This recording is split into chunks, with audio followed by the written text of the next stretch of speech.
Alam dunia geus paciweung bencana datang ngeureyeung nu maksiat beuki maceuh nu ibadah beuki eueuh. Hiji santri begitu ngajina bagus, baca Qur'an hebat, jadilah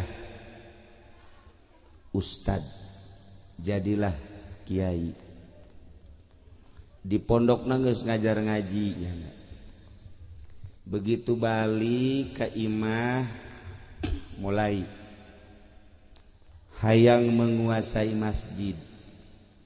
Masjid kunyana dipilih imam-imamna termasuk nyana hayang jadi imam. Mulai rada kacau di masyarakat. Kedua, manehanana hayang menguasai kekiaian. Berarti rasa takabur aya. Datanglah nyana ka kiai kolot. Barang datang ke kiai kolot maca Fatihah maghrib kan geus kolot kan rero kunyana didengekeun baca Fatihahna teu bagus. Beres sholat maghrib nyana ngomong, Pak Kiai udah sekarang gini aja, Pak Kiai udah nggak usah ngimamin, baca Fatihahnya nggak bagus, udah sadar aja dah. Iya, ya udah nggak bagus baca Fatihahnya. Udah ntar besok-besok saya aja yang jadi imam. Tak iya santri kakarak bisa ngaji doang. Isuk nyana ngomong kitu deui. 3 poe berturut-turut nyana ngomong kitu deui. Akhirna cakokolot diri dia ya goblok ieu budak ieu. Hayang jadi imam nu aya di digeser kunyana sakali deui sia ku aing tampili. Enggak tahu gua orang rawa pancing kali lu. Pijang. Bener bae kaopat peuting. Kaopat peuting begitu nyana ngimaman deui kiai kaopat peuting. Kunyana dinasehatan deui kiai eta ku jawara ditampili. Kabur lu. Jangan ada di sini. Bukan begitu. Ini kiai tua ini udah enggak sah, bacaannya enggak bagus. Sah enggak sah, ini urusan gua. Lu yang baru datang mabur sono. Akhirnya kulantaran ditampilingan sombong gadep kieu tuh. Yana balik deui ka imah kiaina ka ditu ka guruna. Cek guruna kunaon sih eta bararengep sabede kieu? Tempeleng kiai kata. Siapa yang tempeleng? Nang kampung. Atuh sia lamun ditampilingan ku urang kampung berarti teu beres hirup sia. Cicing deui di dia hirupna. Cicing di dia sia. Ulah balik 3 tahun deui. Waduh kiai mangkaning kula ieu pan geus jadi geus bisa ngaji naon deui, ja alfiah bisa, johar maknun bisa, mantek bisa. Ngaji fikih bisa, fatumin geus bisa. 3 tahun sia cicing heula di dieu. Ulah waka balik. Ulah waka. Berarti aya kekurangan di diri sia. Akhirnya ngaladen ka guruna. Nah, kuari mah lain ngaji fikih, lain ngaji alat. Jadi ku guruna titah macul. Beres macul sasawah gali empang. Tas gali empang nyana kieu bae guru nyiksa aing ceknya sia. Aduh. Aing disiksa ku guru. Barang keur ngeujeuna ngomong gitu tak keur disiksa ku guru deui tampili goblok sia. Emang aing nyiksa sia tolol sia. Nyahueun tah bahwa nyanda teh boga pikiran disiksa ku guruna nyahueun. Nah, nyana kieu salat maghrib. Sholli fardal maghribi salasa rakaat. Allahu akbar. Bismillahirrahmanirrahim. Aduh, dalam hati nanti waduh aing lamun di dieu bae aing ya atuh 3 tahun kebal keneh aing moal ka kawin berarti mangani aing geus sayang kawin guruna nampilingan di itu kok goblok sia salat kos kitu siapa paingan di lembur disiksa sia yang jadi imam ubus ya salat ya yang kawin goblok sia. Masya Allah muridnya nyahuan guru nyahuan bahwa nyara salat kos kitu tah iyalah oh berarti guru nyahuan balik deui isukna macul deui terus nyeun empang deui geus meunang 1 tahun mangkaning 2 tahun deui geus mudahin rada leuleus kita manggulan kayu kebelah ditu ketika di panggulan deui kiai blon saknya ieu ieu kayu tita dibawa ka ditu ketitu dibawa deui ka dieu boga pikiran kiai blon tampil deui ku kiai jager bae sia ka aing nyebut bolon nah iyalah kakarak sadar jana masyaallah ieu kiai nyahoan bae saknya ieu ka hate aing aing sakakaler nyaho ka kidul nyaho nah inget ke Syekh Nawawi boga minantu ngaranna Najihun begitu lempang Syekh Nawawi Tanara begitu lempang tuh ti kampung naon gara Syekh Nawawi Tanara kade ka mau di perjalanan ka aya pondok pesantren santrina loba Syekh Nawawi makan santrina ngan boga 11 12 saat eta ieu mah di dieu aya 200 santri eta kan minantuna ngomong kieu di jero hate aing lamun di dieu mah ngaji meureun bisa ngaji santrina loba ditowel ku Syekh Nawawi lo boga pikiran di dinya bisa ngaji can puguh sia hate aing kanyahoan ieu kakara ge ngagerentes doang kanyahoan ge. Saya juga tahu Haji Asma artinya ada pengen ya. Pengen apa?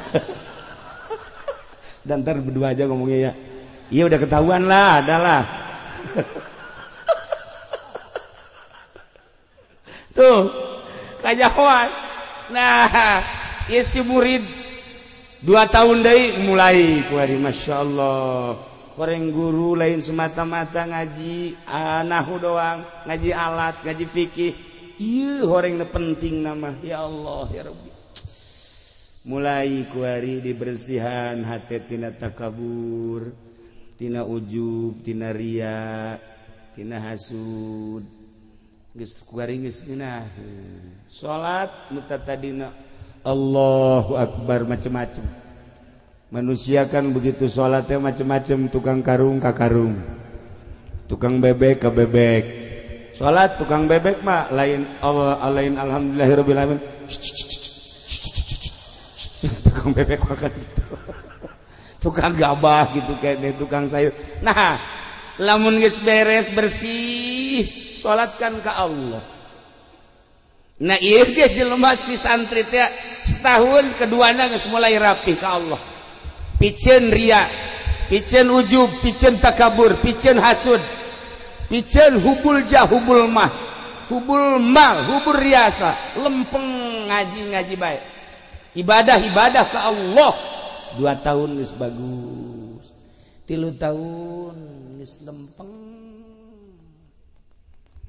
mantap begitu dek balik 3 tahun dipanggil ku guruna sia kuari beus dek balik menten naon ka ditu magahan ngaji di lembur lah embung lah kiai dek di dieu bae kamari mah sia geus hayang di imah kuari mah pan hayang di dieu nikmat ibadah ka Allah orang ibadah ka Allah mah henteu kudu di Mekah henteu kudu di Madinah ja Allah nama eta-eta keneh bagi jelema anu geus wauh jeung Allah di Mekah jeung di dieu akur di Mekah di Madinah jeung di dieu akur bae Allah na eta-eta keneh ngaganjarna nu deuk nu nitahna Allah nu ngaganjarna Allah mun wauh ka Allah akur nah isi budak geus 3 tahun lantaran geus boga nikmat ibadah kuari titah balik ku guruna balik geus ka ditu insyaallah ayeuna moal aya nu nampiling saurang ge moal aya nu nampiling pamitnya ke guruna ti guruna pamit langsung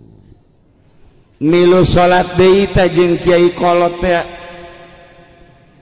magrib milu salat babacaanana eta keneh Kiai Kolot tapi dihadapi ku hati nu ikhlas nikmat karasa sapoe dua poe tilu poe ditanya ke Kiai Kolot ceng Aisyah di mana abdi urang dia keneh ke siapa santri di mana beja di anu di Kiai anu Masya Allah ceng ulah kamu mananya cengnya kunaon ke isuk mah aceng imam ih ulah henteu abah ieu geus kurang pati sehat coba aceng imaman ke isuk mah ih henteu mak kiai bae kiai henteu aceng coba pangimamankeun ieu masjid akhirnya isuk mah tampil ngimaman begitu ngimaman nyana babacaanana biasa sakumaha keur ieu sapoe dua poe tilu poe kapakelah ku masyarakat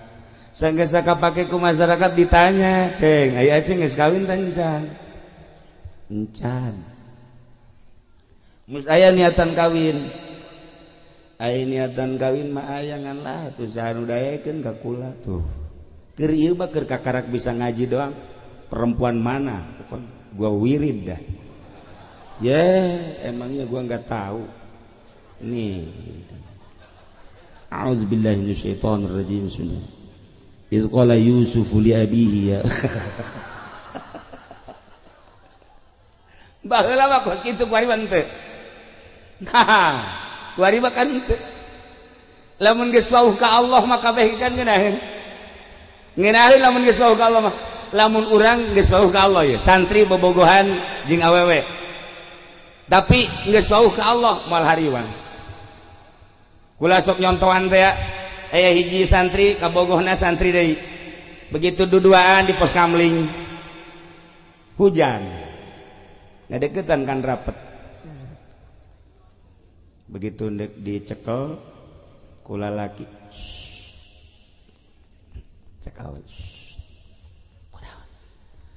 besi aya nu neulekeun coba emak abah deuleuh heula besi hudang keneh ditipu lalaki udah tidur ya tenang dong di toilet kenapa bisi aya RT RW hudang kena coba dideuleuh heula kabeh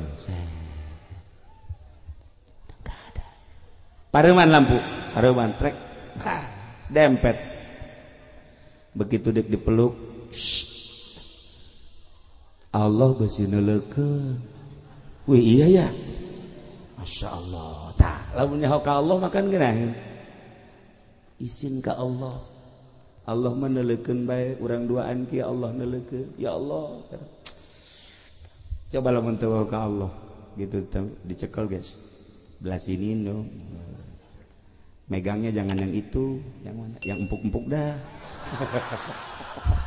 eta kan teu jauh ka Allah ya lamun nyaho ka Allah mah moal asa dideuleukeun ku Allah moal hariwang urang boga keyakinan Allah neuleukeun moal hariwang kajeun ka kamana kajeun ku kumaha ge nah ieu dari tawaran kawin ku kiai daeklah kawin sanggeus kawin kakarak berpikirnya na Masya Allah horeng ilmu teh lain sakadar ilmu nahu ilmu alat ilmu fikih tetapi nu paling penting cicing di imah adalah ilmu batin ilmu jang ibadah ka Gusti Allah Subhanahu wa taala nu paling hese lain nungtun jelema tina teu bisa maca Quran jadi bisa masih kecil menuntun santri dari tidak tahu baca kitab jadi bisa kecil tadina teu bisa maca Fathul Muin ditungtun ku kiai jadi bisa leutik tadina teu bisa maca tafsir lantaran ditungtun ku kiai jadi bisa belum apa-apa nu paling hese teh nungtun santri nungtun masyarakat nungtun umat tina henteu nyaho ka Allah jadi nyaho, tina nu henteu ikhlas jadi ikhlas, tah nungtun eta nu heseg. Ku ayeuna sakitu ibu-ibu, bapak-bapak, para hadirin jamaah kaum muslimin wal muslimat rahimakumullah. Satu, hiji perhatikeun urang hirup di alam dunia sing nyaho jalan. Sing hade jang balik urang. Nomor kedua, teangan panutan kiaina nu bener-bener ikhlas nungtun urang tina teu nyaho ka Allah jadi nyaho, nungtun urang tina teu bisa ibadah jadi bisa, nungtun urang tina teu ikhlas jadi ikhlas. Mantak tingali panutanana lamun masih keneh nukerkeun hukum jeung dunia, nukerkeun agama jeung dunia, ulah harap bahwa agama bakal luhur. Hiji di lembur urang, di daerah urang, di negara urang, bahkan di dunia, lamun masih kena tuker jeung dunia moal maju. Sakitu ala kadar malam ieu urang kukumpulan jang nyaho jalan eueuh deui hiji-hijina pondok pesantren jeung majelis taklim. Isuk pageto awas terakhir urang di jero rahim keluar ke alam dunia, pepeta neangan jalan keluar roh urang balik deui cabut set. Lamun kuarina nyaho ka Allah, roh urang bakal babalik ka Allah. Lamun kuari teu wauh ka Allah, roh urang moal wauh jeung Allah. Maka roh masa geusna kaluar aya tempatna, awak urang mah dibawa ka leuweung. Saha itu Kiai Asba paeh, saha itu Kiai Haji Bahri paeh, saha itu Lurah Modar, saha itu RT Koit, saha itu Haji Pendi ngejejes paeh kabeh. Nah ditutupan kan kutaneun pocong urang dibuka, yasupkeun ka kubur ieu dibuka jadi tempelkeun, terus pakai tataban plak plak plak plak plak. Ya Allah, tutup pakai taneuh. Sapoe, 2 poe, 3 poe, 4 poe, 5 poe, 5 seminggu ngagedean kan awak urang bekah. 10 poe, 15 poe mulai melentis. Tek. Jadi nanah getih. 15 poe hancur. Anu kuari diwedakan we.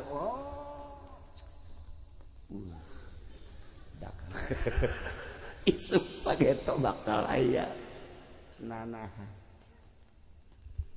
15 poe 20 poe uyak di dia bilatung di dia bilatung awak kurang nu kuari dibangga-bangga dipandian make sabun dirapih-rapih bajuna ge teu meunang salah sikat gigina ge teu meunang anu njore saeutik. Woh segala rupa ieu diurusan awak urang saha poe-sapoena diurusan dipandian diurusan gering saeutik diobatan gering saeutik diobatan horeg isukna mah isuk bakal ku bilatung. Ingat bilatungan awak urang sageulis saha bintang film kubur bilatungan, sagagah saha jenderal kubur bilatungan, sakaya saha di alam dunia kubur bilatungan. Nu di urusan awak unggal poe kurang isukna bakal bilatungan bae di jero kubur.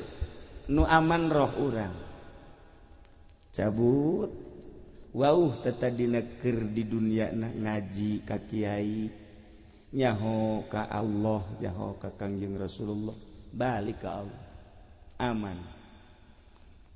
Awak mah di jero kubur beah ku bilatung.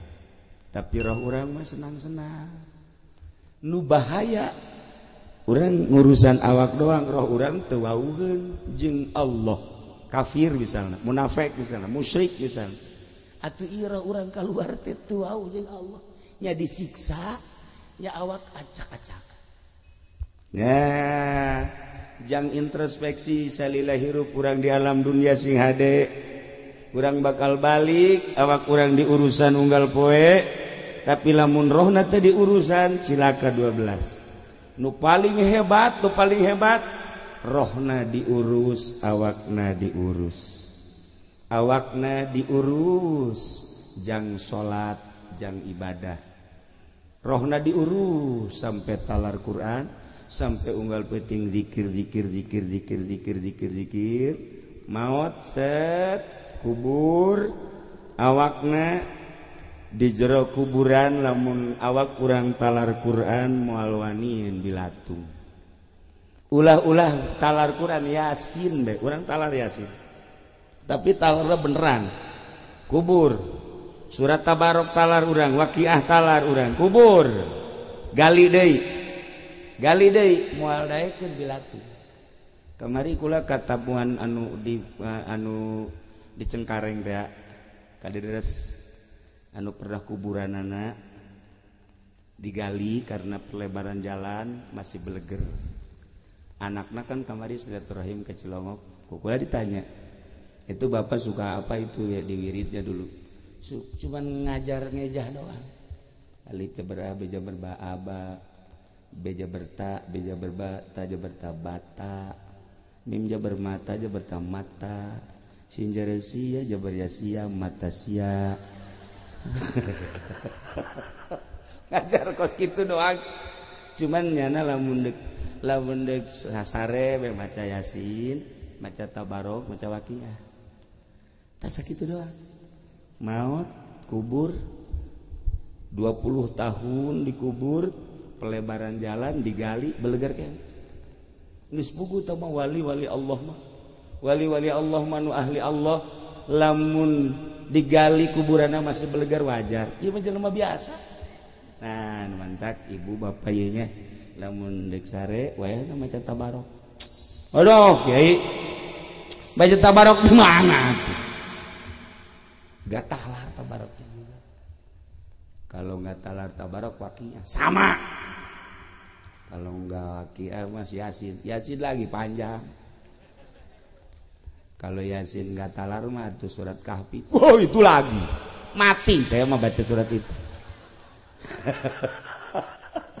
Nah sekarang kalau pengen aman di kuburannya baca inna anzalnya aja 7 kali sebelum tidur.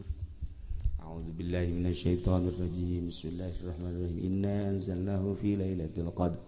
Wa ma adraka ma lailatul qadr. Sama yang tadi. Yang buat ngelahirin tadi. Iya inna anzalna 7 kali. Nah, beres 7 kali. Makanya kalau jadi perempuan mohon dulu sama suami. Pak, jangan diganggu dulu. Ngapain? Saya baik baca inna anzalnya dulu. Ya 7 kali. Antar aja udah ngebet nih. 7 kali mohon sama suami jangan ganggu saya. 7 kali. Aduh Kiai katanya inja-anjalnya mah masih kebanyakan 7 kali mah.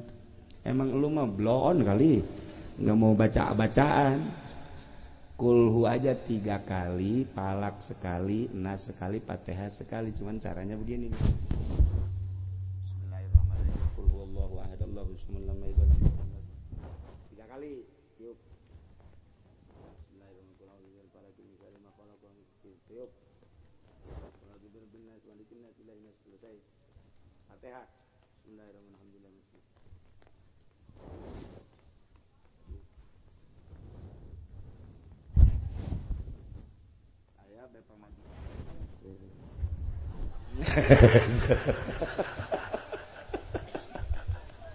Nah itu baca aja insya Allah. Wah tau mau lanjut babacaan kos gitu ya. Nah jadi urang ya pertemuan malam iya hiji renung ke urang di alam dunia bakal balik ke akhirat kudunya ho jalan jang ke akhirat majlis salim pondok pesantren. Di samping urang geus nyaho jalan ngamal ke pengamalan anak memeh sare ari maca yasin panjang teuing tabarok panjang teuing waqiah panjang teuing nah iyalah dibacaan falak kulhu 3 falak 3 nas 3 maka ina anzalna lamun nguburkeun teh gelung segede kieu kan baca ina anzalna 7 taruh di sini ina anzalna taruh di sini itu hikmahnya apa karena waktu hidupnya nggak pernah baca ina anzalna jadi batu aja tanah yang dibacain ina anzalna hikmahnya ada begitu malaikat datang ke belah dia cek batu ada apa sih malaikat mau nanya udah dijamin dah sama saya dah.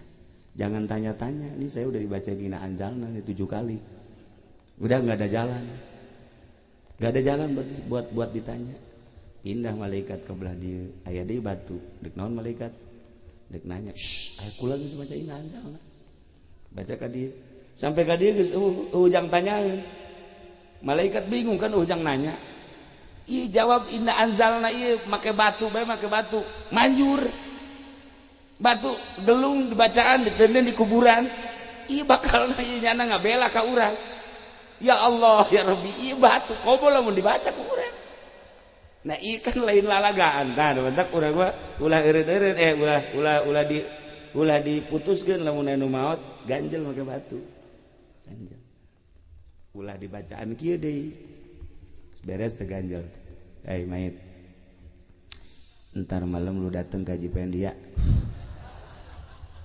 dijamin datang lamun teu percaya buktikeun mun isuk anu paeh misalnya atau irhabe minggu hareup ya nu ngubur ya sukuna di datang saya ke Haji Asba ya wah datang kucluk je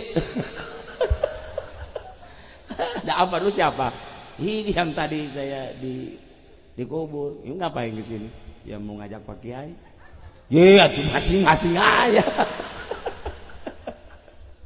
nah ya pada jamaah kaum muslimin wal muslimat rahimakumullah nah iyalah malam ieu sakaligus jang bahan renungan urang hirup di alam dunia bakal balik ke akhirat urusan awak doang awak bakal dikubur tetapi lamun diurus roh urang bakal balik ke Allah tempat jang memikirkan tentang Allah dimulayan di pondok pesantren siap pondok pesantren di dia untuk mempelajari mimiti amil jurumia sampai sapina insyaallah eta ge si ahli lamun bisa lamun teu bisa atuh si alina bakekeng ku urang insyaallah ya gitulah para jamaah kaum muslimin wal muslimat rahimakumullah urang ngadoa ka Gusti Allah mudah-mudahan pondok pesantren ieu dibere panjang dibere berkah alina jeung pamajikanna dibere sabar Kyai Haji Asbana dibere tawakal jeung sabar urang dieuna ge mudah-mudahan dibere tawakal jeung sabar akhirna urang kabehan mudah-mudahan husnul khotimah